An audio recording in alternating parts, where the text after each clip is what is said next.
I think I just have 3 points, sir. So that's we don't cover fake news. However,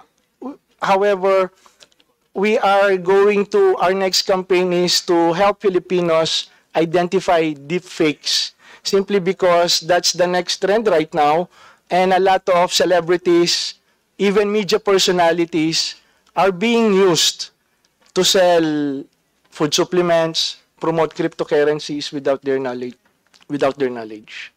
So that's my statement, Mr. Chair. Thank you for the opportunity. Thank you.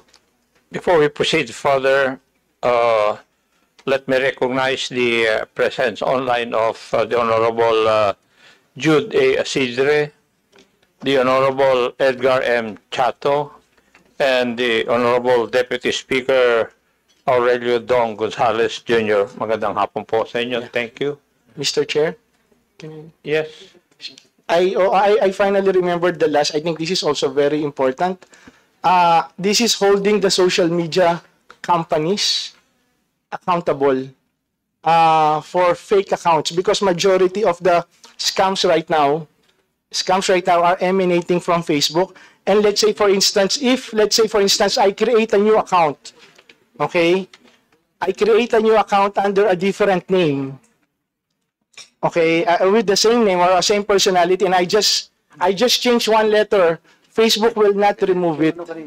So in this aspect, I think what we need to do is that there should be a clear coordination between government agencies to take down scam pages, because right now we are not allowed to report on someone's behalf if those pages are scam. So nire-report lang po namin sa e-report system.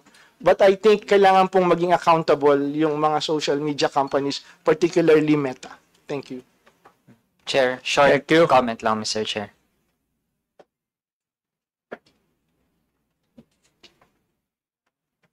I just would like to give a short comment. Sige. Thank you, Mr. Chair.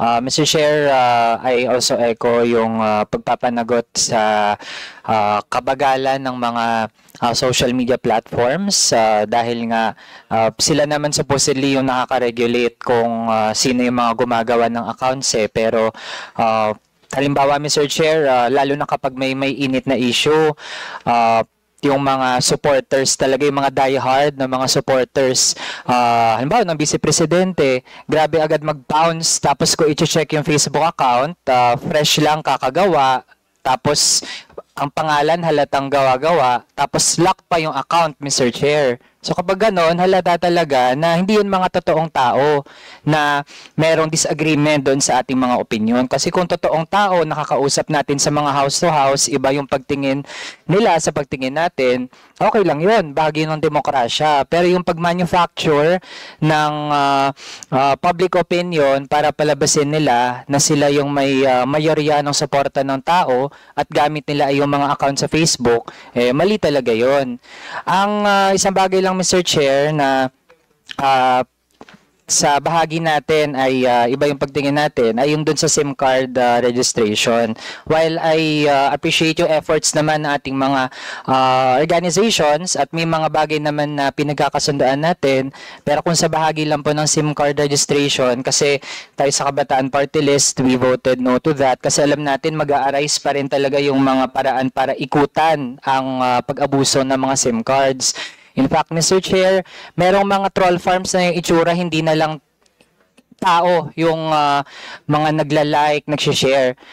May nakita tayo, Mr. Chair, na lumitaw din online na pagbulgar sa ano na yung itsura ng mga ganitong troll farms. Wala nang tao, Mr. Chair, halimbawa ganito yung cellphone.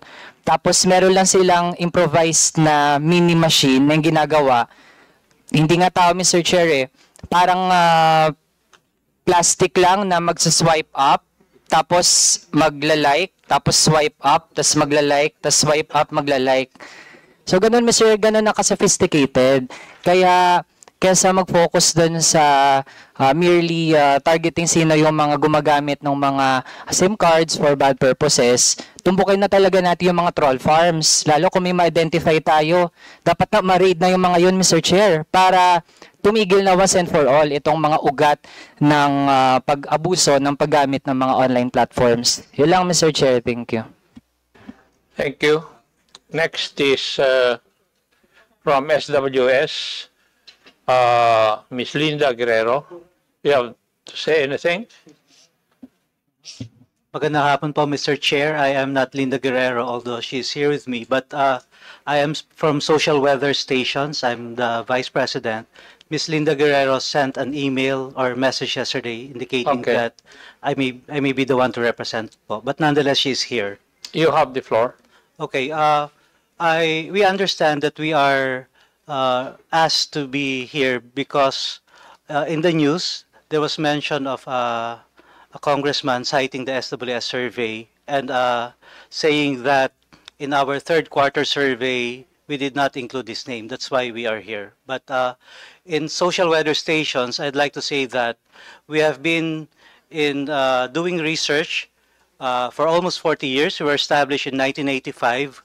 We used to conduct surveys on a semi-annual basis. Now we are conducting surveys on a national basis. Of course, that frequency varies depending on the requirement. But in the surveys that we do, we measure or monitor many things: local government performance, self-rated poverty, quality of life, poverty, hunger, among the different issues. And now, given that it's election season, there are times when we have conducted electoral surveys. And if those surveys are released publicly by whoever sponsored the survey, we, based on the Code of Ethics of the World Association for Public Opinion Research, we release the certain requirements.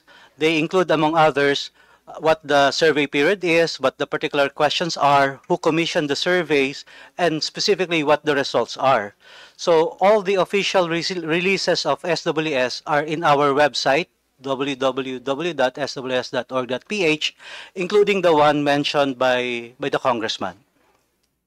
Yun po. And we also have a warning in our website saying that it could be na dahil election season na, may mga pagkakataon na may lumalabas di umano na election surveys na gawa ng SWS, pero ang sinasabi po namin, kung ang survey na sinasabi niyon ay wala sa website ng SWS, ay hindi po kami magbibigay ng komento. Dahil lahat po ng official releases ng SWS ay nasa aming website. Yun lamang po, sir. Thank you. And last but not the least, we have Ms. Juliet Havillana of the Philippine Daily Inquirer. You have the floor, ma'am. Thank you, sir. Good afternoon po. We earlier sent a letter po to the joint committees stating our initial position. But with your permission po, I'll cite a few points. The Philippine Daily Inquirer po is primarily a print news publication, and therefore we felt that our expertise on social media regulation is limited. However, we are happy to be here, no matter how humble our contribution might be, because we believe that this is an important venue to address a very critical challenge of our time. So, Mr. Chair, the inquiry would like to reiterate our commitment to the pursuit of truth as the fundamental mission of journalism and our essential role in a democracy. And we do that through a very clear set of editorial policies and guidelines.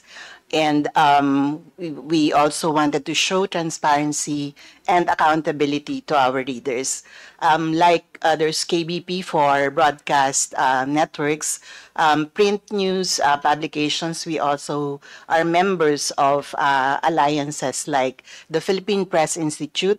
We subscribe to the Journalists' Code of Ethics, and the Inquirer in particular is a member, active member of the World Association of News Publishers, which advocate press freedom and quality journalism.